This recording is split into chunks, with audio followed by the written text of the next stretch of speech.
bonsoir à tous. Bienvenue à cette présentation en séance extraordinaire des résultats financiers de l'année 2021 pour la municipalité de L'Anse-Saint-Jean.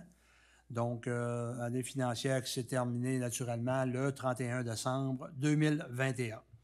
Donc, ça me prendra à ce moment-ci une proposition pour l'ouverture de la séance, proposée par M. Yvan Gagné, appuyé de M. Claude Bouchard. J'ai dit quoi? Il va gagner? Ah, excusez. Le point 2, lecture et adoption de l'ordre du jour. Monsieur Desbiens? Oui. Alors, au point 1, ouverture de la séance. Point 2, lecture et adoption de l'ordre du jour. Au point 3, les sujets à l'ordre du jour. 3.1, présentation et approbation des états financiers 2021 consolidés. Ensuite, au point 4, période de questions. Point 5, fermeture de la séance. Merci, M. Desbiens. Donc, un proposeur pour accepter l'ordre du jour, proposé par M. Michel Boudreau, appuyé de M. Carl Brassard. Donc, on serait au point 3, sujet à l'ordre du jour. 3.1, présentation et approbation des états financiers 2021 consolidés. Donc, je crois que c'est des bonnes nouvelles qu'on a à annoncer ou à divulguer ce soir là, au niveau de la situation financière de la municipalité. Et ça nous fait extrêmement plaisir là, de vous présenter ces résultats ce soir. Donc, je passe la parole à M. Desbiens pour la présentation et ensuite, on en fera l'approbation suite à la présentation. Bonjour. Donc, comme on sait, là, un rapport financier de municipalité est quand même assez volumineux. Là. J'ai regardé, le nôtre fait 102 pages. C'est certain qu'on ne gardera pas les 102 pages ce soir là, parce que ça va être lourd là, pour un vendredi soir. Donc, on va vraiment se concentrer là, sur les chiffres qui ont, je vous dirais, un impact au niveau de la municipalité, au niveau de ses finances, puis aussi au niveau de la poche des citoyens, là, pour regarder bien, où est-ce qu'on s'en va aussi pour les prochaines années. Donc, avant de commencer au niveau des chiffres, on va juste regarder très rapidement le rapport de l'auditeur indépendant. Donc, on a été vérifié par la firme Mallette. Donc, la firme Mallette a émis une opinion avec réserve. Donc, quand on lit un peu, là, je ne vous lirai pas tout le paragraphe, là, mais dans le fond, ce que Mallette vient dire, c'est, à part pour une chose, on considère que l'ensemble des chiffres relativement au rapport financier sont exacts et représentent la réalité là, des transactions qui se sont produites dans l'année. C'est quoi la petite chose? On va descendre un petit peu, on va aller dans le fondement de l'opinion avec réserve. Dans le fond, pour ceux qui aiment suivre les présentations de rapports financiers là, des années passées, c'est la même réserve qu'on a là, d'année en année. Parce que dans le fond, on sait qu'on a un de nos organismes qui est la Société de développement de l'Anse-Saint-Jean avec le Mont-Édouard. Et la fin d'année du Mont-Édouard est le 30 avril. Donc, c'est certain que comme la fin d'année du Mont-Édouard n'est pas le 31 décembre, on a la période entre mai et décembre 2021 qui n'a pas été auditée par les auditeurs. Puis ça demanderait quand même des coûts conséquents pour demander de faire un audit de mai à décembre, puis surtout faire une démarcation, venir faire un cut-off au 31 décembre en plein milieu d'une station de ski. Donc, la période de mai à décembre n'est pas auditée. Et c'est ce que les comptables viennent dire. Ils viennent dire, bien, pour ces chiffres-là qui proviennent du Mont-Édouard, bien, ils sont consolidés dans la municipalité, mais ils n'ont pas été vérifiés. Cependant, ça ne veut pas dire que le Mont-Édouard n'est pas vérifié, parce que quand le Mont-Édouard fait ses états financiers du 1er mai au 30 avril, bien là, il y a vraiment un audit de l'ensemble des montants qui est présenté au niveau de leur rapport financier. C'est vraiment dû là, au cut-off parce qu'on n'a pas les mêmes années financières. Par la suite, on va défiler. Là, on voit là, la suite du rapport des auditeurs qui est majoritairement là, des paragraphes là, usuels là, qui viennent expliquer un peu c'est quoi le rôle de l'auditeur, c'est quoi le rôle de la direction, etc. On va commencer à aller dans ce qui nous intéresse, qui sont les chiffres au niveau de la fin d'année. Donc, je ne sais pas si on va essayer de zoomer un petit peu. Ce qu'on va faire, comme on constate ici, là, on a plusieurs colonnes. On a réalisation 2020, administration municipale. Donc, ça, c'est ce qui a été réalisé dans la municipalité strictement l'année passée. Par la suite, on a le budget 2021. Donc, c'est ce qui a été adopté là, par le conseil municipal précédent là, aux environs de novembre-décembre 2020. Par la suite, on a administration municipale. Là, on a vraiment les chiffres réels de la municipalité pour 2021.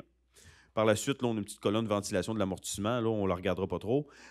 Organisme contrôlé, partenariat. Ça, là-dedans, parce que là, on a administration municipale, c'est la municipalité seulement. Et dans la colonne organismes contrôlés et partenariats, là, on va avoir le Mont-Édouard, on va avoir la petite école, on va avoir aussi la régie incendie. Donc, tous les organismes là, dans lesquels on a des intérêts ou qu'on contrôle, donc on vient additionner le montant là. Et ensuite, on a le total consolidé à la fin.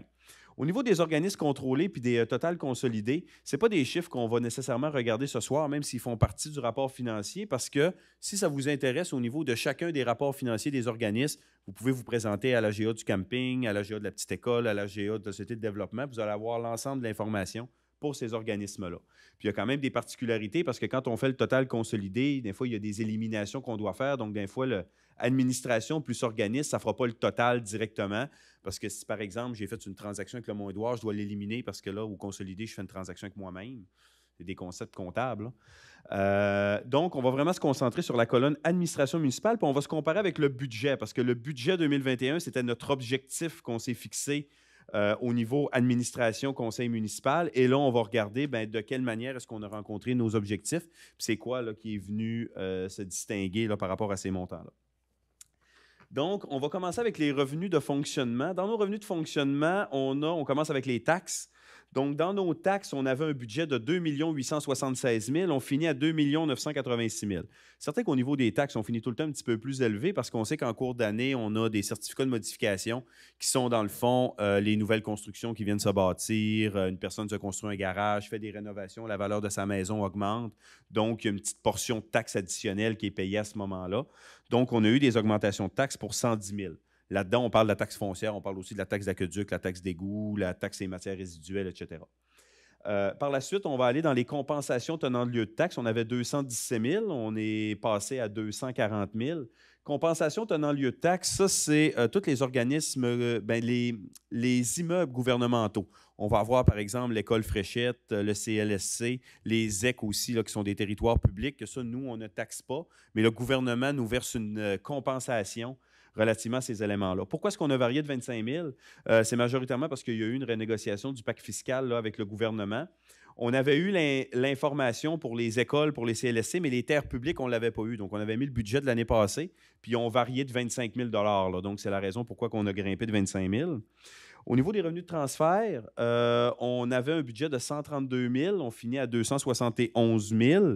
Là-dedans, on a eu une subvention additionnelle là, au niveau du réseau routier là, pour l'MTQ de 40 000 au niveau des changements climatiques aussi, on a réussi à bonifier la subvention pour le coordonnateur au changement climatique de 21 000. On avait mis 8 ou 9 000 à peu près là, de budget, ce qu'on s'attendait.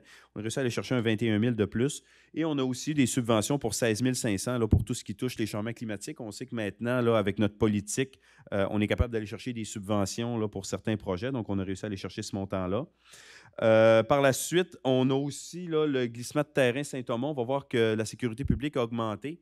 Mais pour le glissement de terrain, le ministère de la Sécurité publique va nous donner certaines subventions. Puis on a fait des frais là, à la fin de l'année. Donc, on a déjà une somme à recevoir d'eux autres. On parle d'un montant de 15 000 à peu près là, cette année. La différence ensuite, c'est le FDT. On sait que des fois, on s'en va dans le FDT pour financer certains projets. Mais habituellement, dans le budget, on ne le met pas. Parce que souvent, on va chercher une somme au FDT. On met un revenu, par exemple, ici, dans notre cas, c'est 45 000. On va venir mettre une dépense de 45 000 aussi pour venir justifier la subvention. Fait que souvent, on ne les met pas parce qu'on ne sait pas qu'est-ce qui va aller aux organismes, qu'est-ce qui va aller à la municipalité en début d'année. Au niveau des services rendus, on voit qu'on a un montant quand même assez élevé, là, 1 513 000, on passe à 1 649 000. C'est que ça, là-dedans, on sait que les revenus du camping, les revenus du Mont-Édouard sont en honoraires de gestion, donc qui sont dans nos livres. Et je vous dirais que c'est majoritairement dû là, au camping. Là, on a eu une hausse là, de leur revenu annuel de 95 000 relativement à l'année passée.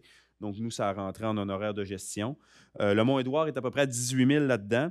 Et ce qu'on a aussi, c'est que la municipalité a décidé là, en début d'année de facturer aussi toutes les frais administratifs que la municipalité rend au camping pour faire en sorte que maintenant, c'est les usagers du camping qui payent leur administration et non plus les payeurs de taxes. On parle d'un montant d'environ 24 500 là, qui a été rajouté en revenu en service rendu. On le met en service rendu parce que la municipalité rend des services au camping.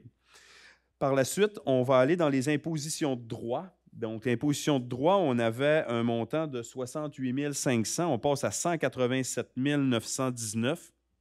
une hausse de 119 000, quasiment 120. Le gros montant là-dedans, c'est vraiment là, tout ce qu'on a de droits de mutation, qui est un montant, je vous dirais, là, que personne n'attendait. Dans le fond, la meilleure année, à ma connaissance, à la municipalité, puis je fais l'audit depuis 2011-2012, c'était 2019. On avait rentré à peu près 91-92 000. D'habitude, on tournait autour de 50, 75 000. On tournait dans ces eaux-là. En 2019, on avait cherché 91-92. Et là, cette année, on a rentré 174 000. Donc, quasiment le double de notre meilleure année à vie là, au niveau de la municipalité. On sait qu'il y a beaucoup de transactions au niveau des maisons, puis les prix des maisons là, se vendent quand même cher. Donc, c'est sûr que ça se reflète automatiquement au niveau des droits de mutation. Mais on a quand même été saisi là, par le 119 000 supplémentaires qui a rentré. Par la suite, amende et pénalités, on a un budget de 1500, 1290, ça, c'est pas grand-chose, on va passer vite. Les revenus d'intérêt, on avait un budget de 15 000, on a fini à 42 000. Pourquoi est-ce qu'on avait seulement un budget de 15 000? Si on se souvient, au niveau de la COVID en 2020, il y avait plusieurs municipalités. L'Anse-Saint-Jean avait aussi emboîté le pas. On avait offert un congé de taxes auprès des citoyens, pas un congé de taxes, un congé d'intérêt. Donc, là, qui s'était étalé, je crois, là, je pense de janvier jusqu'à septembre, là, à peu près, là, dans ces eaux-là. Et on ne savait pas comment la COVID allait évoluer quand on a fait le budget 2021. Fait qu'on a quand même voulu être prudent parce qu'on s'est dit, admettons que la municipalité veut encore donner un congé d'intérêt, on ne voudrait pas que ça crée un déficit là, pour la municipalité. Ce qui fait en sorte qu'on était allé à peu près à 15 000, mais on a vraiment été ramené, là, dans le fond, il n'y a pas eu de congé d'intérêt qui a été donné, donc on s'est ramené pas mal au niveau qu'on avait là, habituellement. Au niveau des autres revenus, par la suite, on avait 47 500, on a fini à 37 000. Ça, c'est deux affaires, un plus puis un moins. Là. On parle d'une baisse de 10 000. C'est que dans le fond, on a eu une perte sur radiation d'immobilisation. On a fait le ménage un peu de nos immobilisations. Là. On avait des vieilles affaires qui ne faisaient plus nécessairement de sens puis qui restaient un petit sol. Là, on en a éliminé pour à peu près 31 000. Cependant, on a des rentrées supplémentaires au niveau du camping. Là. Dans le fond, le camping peut accumuler 100 000 d'excédent. Mais on est allé chercher là, des montants supplémentaires là, pour à peu près 42 000 là, qu'on était capable de rentrer. On avait prévu 15. Finalement, on a rentré 42, donc ça nous fait un 27 000 de plus là, que ce qu'on avait prévu. Donc ça vient closer au niveau de nos revenus. Donc, on voit là, qu'on avait un budget de 4 871 000 et on termine à 5 417 000. On voit que l'année passée, on était à 5 110 000.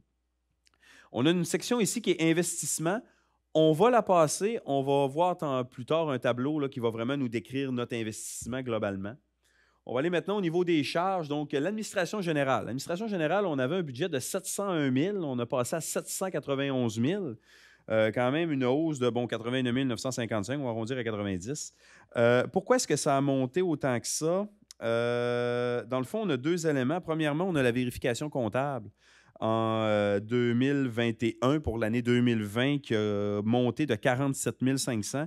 La raison pourquoi, c'est davantage une réalité en termes de disponibilité de personnel. Là. Souvent, là, comme je suis CPA, c'est moi qui fais les fins d'année, mais je suis en congé de paternité. Puis quand on est revenu au niveau du 15 mars, là, il y avait quand même beaucoup de travail à faire. Donc, avec le conseil municipal, là, pour s'assurer là, qu'on allait être capable de faire avancer les dossiers, il y a eu la décision de faire la fin d'année par le cabinet comptable pour cette année-là. Donc, ce qui a créé des extras. Puis par la suite, là, on a aussi certains coûts pour les frais juridiques. On a réglé là, les achats de terrain là, pour les étangs aérés, là, donc là, pour notre projet d'assainissement des eaux. Cependant, pour acquérir ces terrains-là, il y a eu des négociations, puis on était soutenu par un cabinet juridique là-dedans. Puis dans le fond, le budget a dépassé d'à peu près 20 000 là, de ce qui avait été prévu initialement au budget là, pour régler ce dossier-là. Par la suite, on va aller à la sécurité publique. Sécurité publique, on avait un budget de 373 000, on passe à 405, donc une hausse de 32. Le 32, on a deux choses. La première, on a un 10 000 là, au niveau de la caserne.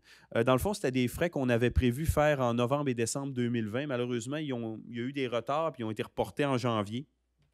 Ce qui fait en sorte que nous autres, on ne les avait pas prévus au budget parce qu'on avait pensé qu'ils allaient être faits en 2020. Finalement, ils ont été faits en 2021. Donc, on a un plus 10 000 là, mais l'année passée, on a fait une économie de 10 000. Et on a aussi le glissement de terrain Saint-Thomas. Donc là, les gens sont en train de faire les travaux. Je ne sais pas même s'ils sont terminés. Mais au 31 décembre, on avait quand même toutes les études là, au niveau d'Englobe là, pour venir préparer les plans de vie. Donc, on avait un 20 000 là-dedans là, qu'on est venu chercher. Si on se souvient, dans nos revenus de transfert, tantôt, on a mis une subvention de 15 000. Fait qu'au net, là, on nous coûte à peu près 5 000 . Pour ce qui est des transports, donc le réseau routier, on avait un budget de 551 000. On a tombé à 536, donc on a une économie de 15 000. Là-dedans, on a deux affaires. Dans le fond, on a fait une économie salariale d'à peu près 20 000 là. On sait qu'on a eu quelques départs en maladie relativement à notre département des travaux publics. Donc, ça a permis de générer une économie de 20 000. Cependant, il y a eu un budget additionnel là, qui avait été mis là, au niveau de la signalisation dans le secteur du quai avec les bollards, ces choses-là. On parle d'un montant de 8 000 Donc, les deux ensemble là, vont nous chercher une économie de 12 000 puis on arrive à 15 000 hygiène du milieu. Dans l'hygiène du milieu, on parle de l'aqueduc, on parle de l'égout, on parle des matières résiduelles. On avait un budget de 555 000, on tombe à 587 parce que là-dedans, le gouvernement nous obligeait de faire une étude de vulnérabilité au niveau de l'aqueduc, de nos puits. Donc, on avait une étude de 22 000 Et par la suite, il y a aussi un montant là, au niveau des vidanges de fosses septiques. Ça n'a pas nécessairement eu d'impact, mais c'est que quand on a fait l'analyse au niveau budgétaire, on avait eu un montant de la MRC. Cependant, quand on est venu faire le budget après ça, au mois de janvier, là, on est venu ajuster parce que c'était la première année au niveau des vidanges de fosses septiques, puis il manquait un 10 000 Donc, on a eu un 10 000 de dépenses de plus au niveau des fosses septiques, mais on a fait la correction avant de faire les taux de taxes. C'est sûr qu'on est venu corriger le taux de taxe en conséquence, donc on a eu 10 000 de revenus de taxes là, pour venir compenser ces éléments-là, pour s'assurer que, dans le fond, les fosses septiques allaient être payées par les propriétaires de fosses, puis n'allait pas avoir un 10 000 qui allait être payé par tout le monde. Par la suite, santé et bien-être, pas grand-chose, 6 228, on va le passer rapidement. Aménagement, urbanisme et développement, on avait un budget de 466 000, on passe à 489, donc une hausse de 22. Là-dedans, il y a un mandat de 12 000 qui avait été donné à BMD là, pour faire des discussions au niveau là, d'un plan d'aménagement dans le secteur du Mont-Édouard. On avait aussi le FDT, là, si on se souvient, là, on avait un revenu supplémentaire de 45 000. Là, la dépense de 45 000 passe là aussi. Fait qu'on vient fermer à zéro. Puis on a fait une économie au niveau des frais de publicité là, de 10 000 ensuite, le loisir et culture, 1 725 000 de budget. On finit à 1 805 000. Là-dedans, on a parlé tantôt des honoraires de gestion, là, le 95 000 puis le 18 000 au niveau du Mont-Édouard. On l'avait en revenu, on l'a aussi en dépenses. Donc, ça vient expliquer pas mal le gros de l'écart. Puis on a fait des économies aussi, à peu près 11 000 pour le presbytère et la petite école. Dû au COVID, ces immeubles-là ont moins opéré, là, donc ils ont été moins visités. Fait que, les coûts de chauffage, d'entretien et tout ça, ça a quand même permis de générer une petite différence, une petite économie là, de 11 000. Pour les frais de financement, ça, c'est nos intérêts sur nos dettes à long terme puis les financements à court terme. On avait un budget de 116 000. On l'a terminé à 112, donc on est pas mal arrimé là, avec notre budget, là, 3 500, 3 600 d'écart. Donc ça vient nous créer un excédent déficit de 571 000. Ça, c'est pas le bon chiffre. Maintenant, ce qu'il faut faire, il faut venir ramener ça en comptabilité municipale. On ne fera pas trop de théorie sur la comptabilité municipale parce que c'est quand même complexe, mais ce qu'on vient faire avec ça, ce qu'on vient dire, maintenant, il faut transférer ce chiffre-là pour regarder, est-ce que les citoyens se sont enrichis dans leur poche, puis est-ce que la municipalité va avoir besoin de taxer des montants supplémentaires ou pas. Donc, on continue. On va aller donc à notre conciliation à des fins fiscales. Donc, on s'en va dans notre deuxième colonne qui est budget, notre troisième colonne qui est administration municipale. Vous allez voir, là, quand on fait le budget, là, on va moins jouer dans ces éléments-là, à part quand on a des affectations importantes, là, parce que c'est quand même un niveau de complexité un petit peu plus élevé. Donc, on commence avec notre 571 000. Dans le fond, on enlève les revenus d'investissement parce que ça, on va voir tantôt, là, on a aussi une analyse au niveau des revenus et des charges d'investissement. Fait que là, il faut enlever notre investissement de là. Fait qu'on tombe à 107 000 d'excédent. Et là, après ça, on vient faire nos petites corrections comptables. Dans notre investissement, on met toutes les immobilisations en dépenses. Fait qu'il faut enlever notre amortissement. On enlève nos gains et pertes sur ces immobilisations-là. Pas mal tout ce qui touche nos immobilisations, puis au niveau de nos dettes à long terme, on vient faire des corrections.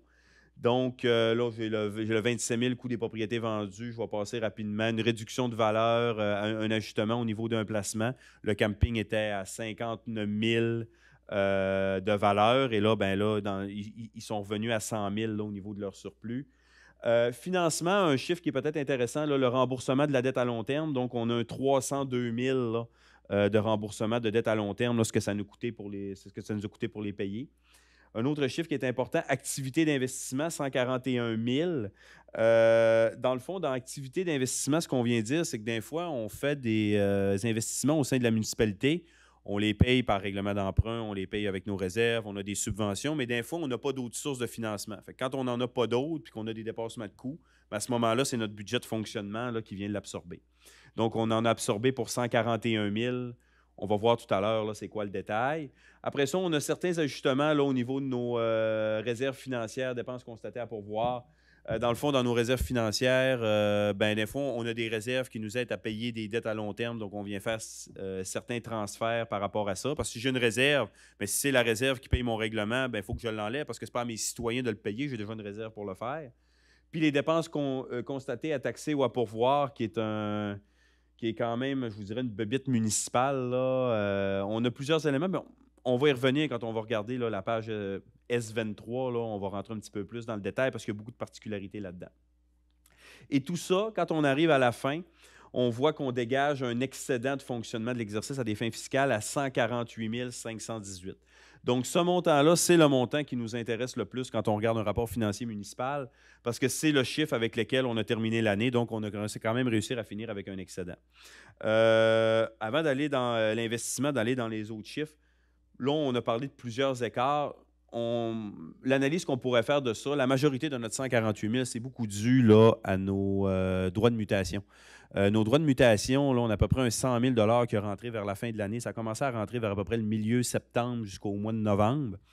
Puis d'habitude, nous, dans la fin de l'année, en cours d'année, on sait des fois quand on a des dépenses supplémentaires, on joue quand même un peu là, avec notre budget, avec nos revenus pour s'assurer qu'on va terminer aux alentours de zéro. Mais c'est sûr que quand il y a eu ce 114 000 là, de droits de mutation supplémentaires, c'est arrivé ça a commencé à rentrer au mois de septembre, puis on était déjà en élection. Donc, tu sais, ce n'est pas des montants, là. On ne pouvait pas appeler le conseil municipal puis regarder, y a-t-il des affectations qu'on voudrait faire en fin d'année? Donc, c'est vraiment là que ça a tombé dans notre bas de ligne. Si on enlèverait l'effet des droits de mutation, on aurait fini peut-être à 30 000 puis on s'entend que 30 000 c'est comme finir en équilibre à zéro. Donc, c'est majoritairement pour la raison qu'on termine en excédent. Par la suite, on va continuer. On va aller dans notre investissement. Donc, comme on parlait tout à l'heure, là, on a regardé le fonctionnement. Donc, le fonctionnement, là, c'est le day-to-day. L'investissement, là, c'est quand on vient investir dans nos infrastructures. Qu'est-ce qu'on a eu au niveau de nos infrastructures? Si on regarde là, la colonne administration municipale, qui est la deuxième colonne, là, ici, on a rentré 463 000 de subventions en haut. Et qu'est-ce qu'on a dépensé? On a dépensé, dans le fond, dans le transport, on a dépensé pour 115 000. Dans le 115 000, on a l'achat du véhicule électrique pour 40 000. Et on a l'affichage municipal, là, les pancartes là, aux entrées de ville, puis dans le milieu, au niveau du coin des routes, pour 75 000. Donc, ça vient faire notre 115. Par la suite, on a, dans l'hygiène du milieu, on a un montant de 21 466. Là-dedans, c'est majoritairement des petits montants. On a un 6 300 d'analyse pour l'usine de traitement des eaux au Mont-Édouard. Puis on a un 15 000 pour les étangs aérés là, avec les frais de plein de vie. Là. On a sauté un petit peu notre règlement d'emprunt. Là, fait qu'on est allé chercher là. Loisirs et culture, 772 275. Là-dedans, on a les immobilisations du camping parce que le camping nous appartient. Donc, quand ils font des immobilisations, ils nous les transfèrent. Donc, on a 54 000 là. On a acheté les terrains là, pour l'assainissement des eaux usées. Là, donc, le terrain où est-ce que les bassins vont être, puis le chemin d'accès. Le total est de 205 000.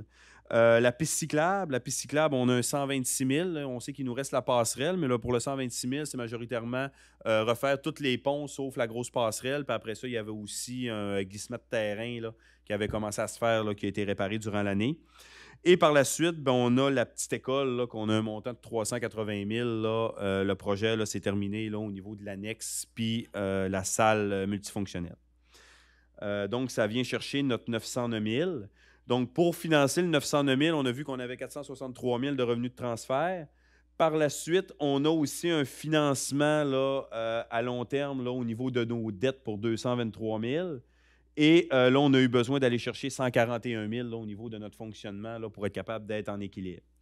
On voit qu'à la toute fin, on finit quand même avec un déficit de 527 000. Parce que dans le fond, on a emprunté cette année 223, mais on avait fait des règlements d'emprunt dans les années passées. Parce qu'on savait qu'on allait faire les travaux cette année. Donc, en 2020, on avait emprunté, puis ça, c'était comme une disponibilité de financement qui était là. On avait pour à peu près 546 000. Donc là, on est allé chercher 527 000 dans notre 546 000. On va voir tout à l'heure, on va avoir une ligne qui s'appelle financement des projets en cours. Il reste à peu près 17 000 là, là-dedans. Fait que si on retient le montant de 527, je vais y revenir tout à l'heure. Donc, ça, c'est au niveau de notre investissement. Maintenant, ce qui est intéressant de regarder aussi, c'est nos bas de laine. Donc, c'est quoi les réserves qu'on a? C'est quoi les sommes qu'on a de côté? On va commencer avec l'excédent déficit de fonctionnement non affecté. Ça, c'est vraiment le bas de laine. C'est vraiment toutes les fois qu'on fait un excédent ou un déficit dans l'année, ça se ramasse là, puis ça vient dire c'est quoi le bas de laine de la municipalité. Donc, en 2020, on avait 195 000. On vient rajouter notre 148 000 là, qu'on avait tout à l'heure. C'est sûr qu'ici, par exemple, ce qui est étonnant, c'est qu'on est au consolidé. Là, si on regarde l'administration municipale, ça va davantage nous parler. Là, si on regarde la ligne 9, là, un petit peu plus bas, là, on avait 284 458. Je ne sais pas si on peut le voir un petit peu plus bas. Voilà. Puis là, on passe à 431. Là. Il se passe là notre 148 000. Puis nos organismes contrôlés, on a le Mont-Édouard, la Régie, la Petite École. On avait un déficit accumulé de 89 000. Les autres se sont ramenés à 4 000. Donc, ça vient expliquer l'écart entre 195 et 435. Pour les autres montants, c'est tout du municipal. Fait que là, ça va quand même bien aller. Si on revient un petit peu plus haut. L'excédent de fonctionnement affecté. Qu'est-ce qu'on a dans l'excédent de fonctionnement affecté? On a deux choses. On a une réserve fonds incendie. Dans le fond, on avait un fonds là, à la MRC. Ça a été retransféré à la municipalité. Donc, on l'a là, à un moment donné. On a investi dans notre caserne pour un montant de 14 567. Et on a une réserve là, pour quand on a vendu les terrains, là, dans les 65 terrains. Chaque fois qu'on vendait un terrain, on le mettait en réserve pour rembourser le règlement d'emprunt qui a servi à les acheter initialement. Donc, on a 80 311 là-dedans, qui vient expliquer notre 94.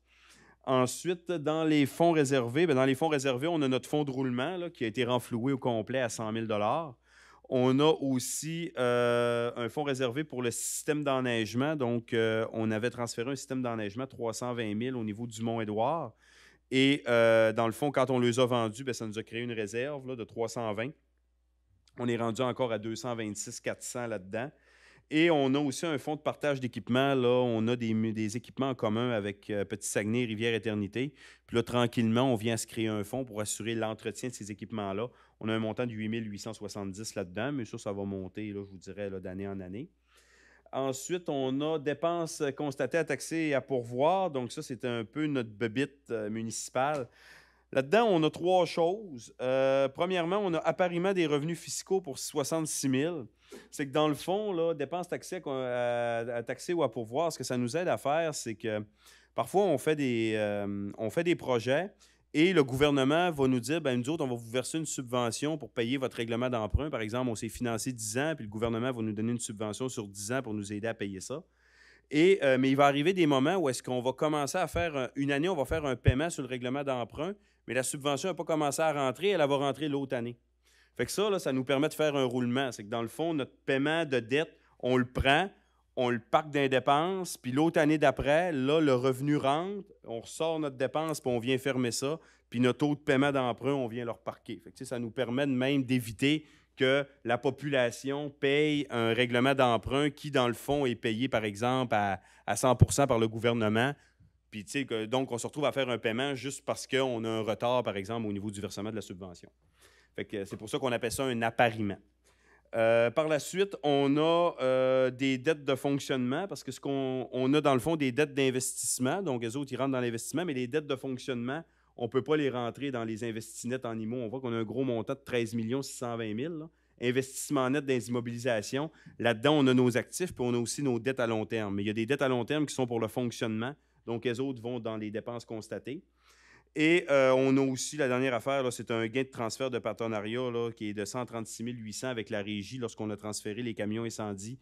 C'est quand même assez technique, là, mais dans le fond, c'est pour comprendre que ce 136 000-là va être dans les chiffres tout le temps dans la municipalité jusqu'à temps que la régie soit dissoute. Donc, c'est un écart qui est, dans le fond, permanent là, lorsque les transferts ont été faits. Financement des investissements en cours, on voit qu'on avait un montant de 545 000 l'année passée. On est tombé à 17 000. Si on se souvient, quand on a regardé tout à l'heure notre analyse d'investissement, on avait un déficit de 527. On s'est dit, on va se le garder dans la tête tout à l'heure. Bien, le moins 127 est venu là. Donc, dans le fond, il nous reste un... Donc, dans le fond, le 17 476, ce qui vient dire, c'est qu'on a fait des règlements d'emprunt, on a obtenu du financement, mais il reste 17 476 à appliquer. Dans le fond, ce 17 000-là va servir à payer la passerelle là, qui va être faite là, au niveau de la piste cyclable.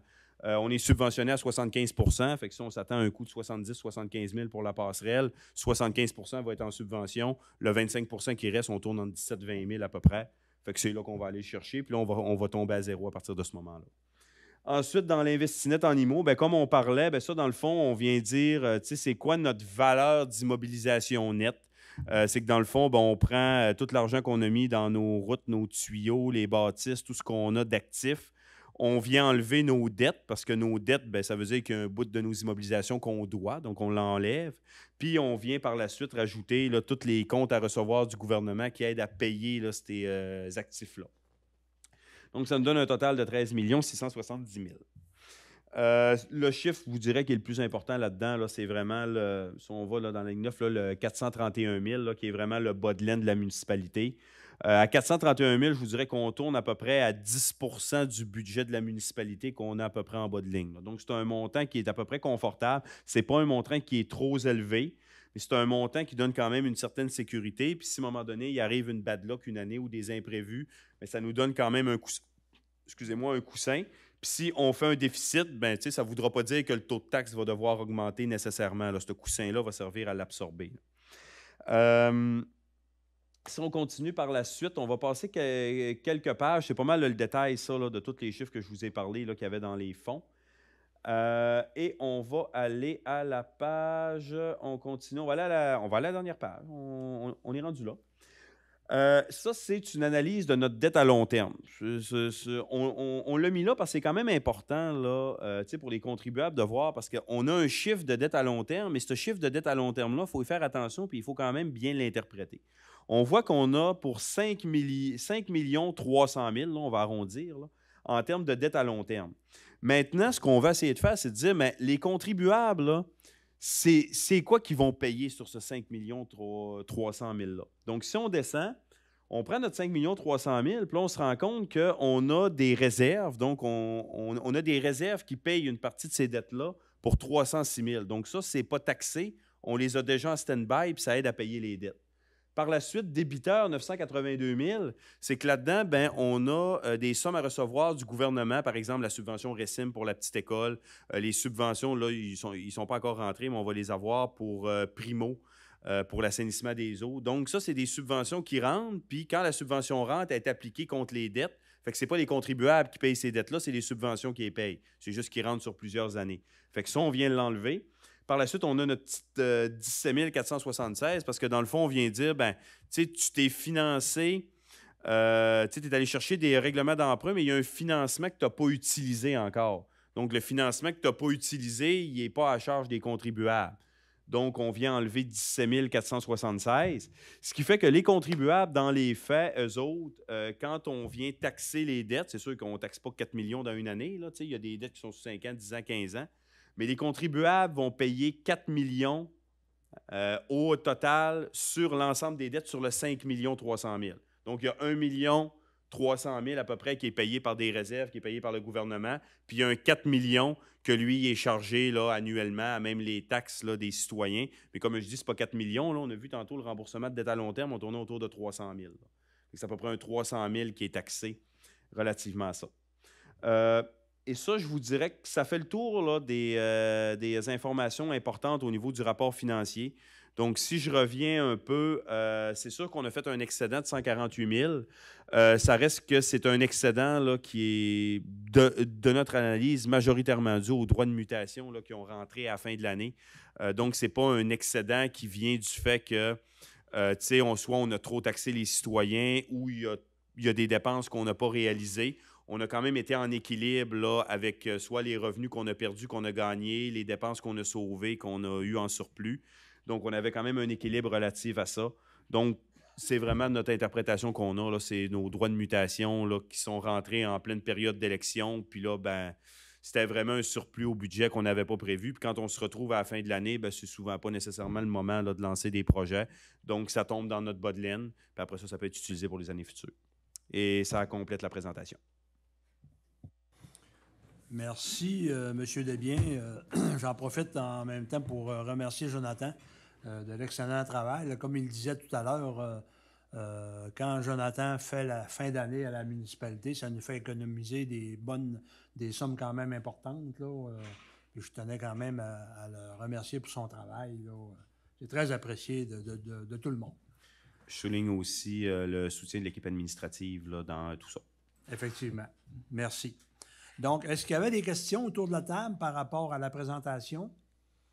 C'est correct. Donc, ça me prendrait une proposition pour accepter les états financiers 2021 consolidés, proposé par M.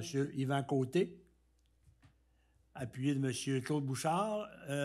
Quels sont ceux qui sont pour? Merci. Adopté à l'unanimité.